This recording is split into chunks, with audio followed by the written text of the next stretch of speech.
Hello दोस्तों, कैसे हैं आप सब लोग। आशा करते हैं अच्छे होंगे। स्वागत है आप सबका एजुकेशन चैनल पर, जिसमें हम देख रहे हैं भाषा सागर कक्षा 3 पाठ 16 विवेकी हंस। पिछली वीडियो में हम इस पाठ को पढ़ चुके हैं। इस वीडियो के माध्यम से इसके अभ्यासकार और प्रश्नों के उत्तर को करेंगे। ये देखिए इसका अभ्यासकार। श्रवण कौशल से कुछ प्रश्न हैं, तो इसमें आपको ये विशेषण शब्द बताना है कि ठंडी और हवा में से कौन सा शब्द विशेषण है।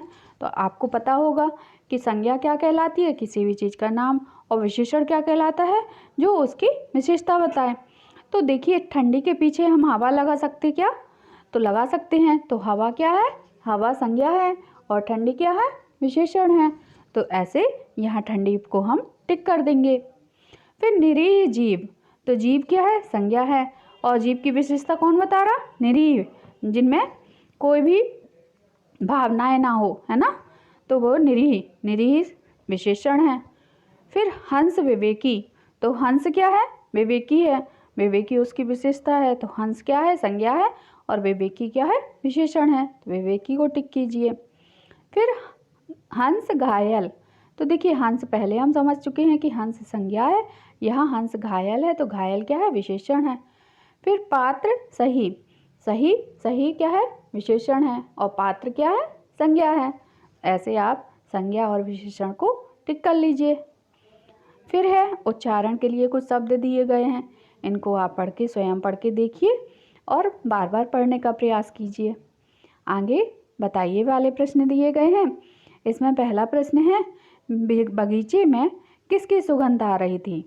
तो सुगंध मतलब खुशबू, किसकी सुगंध आ रही थी। उत्तर है बगीचे में फूलों की खुशबू आ रही थी। अगला प्रश्न है, घायल हंस को देखकर सिद्धार्थ ने क्या किया।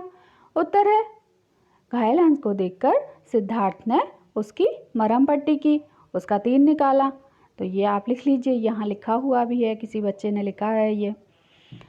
अगला प्रश्न है, मंत्री ने राजा सिद्धार्थ और देवदत्त को कहाँ जाने को कहा। उत्तर है राज दरबार में। उत्तर ऐसे बनेगा, मंत्री ने सिद्धार्थ और देवदत्त को राज दरबार में जाने के लिए कहा। अगला प्रश्न है, लिखित कौशल से लेखन कौशल से। इसमें पहला प्रश्न है, सुबह का वातावरण कैसा था। उत्तर है सुबह के समय ठंडी हवा चल रही थी, चारों तरफ हरियाली छाई हुई थी, बगीचा भी सुगंध से महक रहा था। अगला प्रश्न है, आकाश से नीचे आकर कौन गिरा और क्यों। उत्तर है आकाश से गिरा, एक घायल हंस आकाश से नीचे गिरा क्योंकि देवदत्त ने उसे तीर मारा था। अगला प्रश्न है, सिद्धार्थ और देवदत्त का झगड़ा कैसे सुलझा। उत्तर है दोनों के बीच में हंस छोड़ दिया गया, हंस धीरे धीरे चलकर सिद्धार्थ के पास चला गया, इस प्रकार दोनों का झगड़ा सुलझा। अगला प्रश्न है, दोनों राजकुमारों में से हंस सिद्धार्थ के पास क्यों गया। उत्तर है दोनों राजकुमारों में से हंस सिद्धार्थ के पास इसलिए गया क्योंकि सिद्धार्थ ने हंस का उपचार किया था। तो यहाँ जो क्योंकि लिखा है, तो क्योंकि में हमेशा छोटी ई की मात्रा आती है, तो यहाँ आप छोटी ई की मात्रा कर लीजिए। अगला प्रश्न है, सही कथन के सामने सही और गलत कथन के सामने गलत का निशान लगाइए। वाक्य है, सिद्धार्थ ने हंस पर बाण चलाया। सही है या गलत, आपने पाठ में पढ़ा होगा कि सिद्धार्थ ने बाण चलाया। सिद्धार्थ ने चलाया था कि देवदत्त ने चलाया था, बताइए किसने चलाया था। तो उत्तर है सिद्धार्थ ने नहीं चलाया था, तो ये गलत हो गया, तो यहाँ गलत का निशान लगाइए।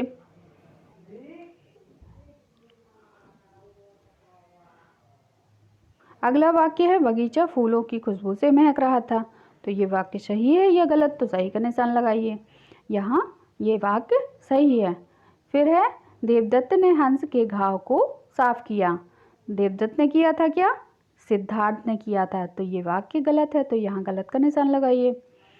फिर है, हंस राजकुमार सिद्धार्थ के पास चला गया। तो सिद्धार्थ के पास गया था ना हंस, क्योंकि सिद्धार्थ ने उसको बचाया था, इसलिए सिद्धार्थ के पास हंस चला गया था। ये वाक्य सही है, तो सही का निशान लगाइए। फिर किसने किससे कहा। वाक्य दिया है, यह मेरा हंस है, इसे मुझे दे दो।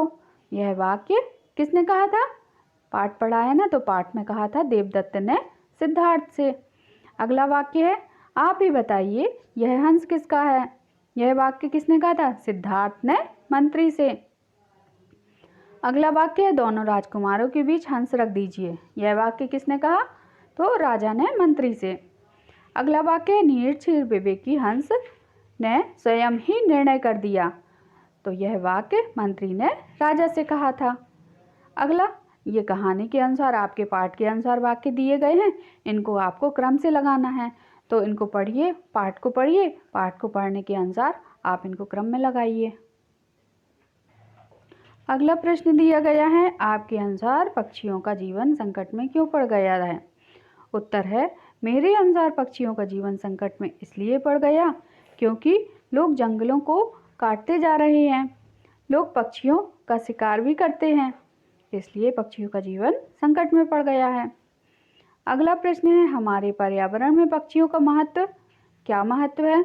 उत्तर है, हमारे पर्यावरण में पक्षियों का महत्व जैविक विविधता बनाए रखने के लिए है और गिद्ध जैसे पक्षी प्रकृति को शुद्ध बनाने रखने के लिए उपयोगी हैं, मदद करते हैं।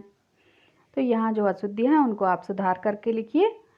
अगला प्रश्न है, समान तुक वाले शब्द का मिलान कीजिए। तो ठंडी को किससे मिलाया? मंडी से।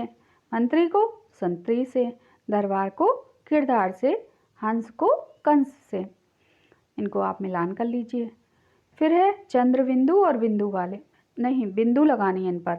तो सभी शब्दों पर आपको बिंदु लगा के दोबारा से लिखना है। जैसे 17 को संतरा, ठडी का ठंडी, पथ का पंथ, मंत्री का मंत्री, हंस का हंस। समय बिंदी लगाने के बाद उसका उच्चारण भी बदल जाएगा। अगला प्रश्न है, नीचे दिए गए पात्रों को उचित विशेषण का प्रयोग करके लिखिए। तो वाक्य है, तो यहाँ आपको ये ब्लू कलर के बॉक्सेस से देख के लिखना है कि ये किसका चित्र है और कैसा व्यक्ति था। जैसे देवदत्त कैसा था? क्रूर, तो यहाँ से देख के लिखिए क्रूर। और हंस कैसा था? नीरछीर विवेकी।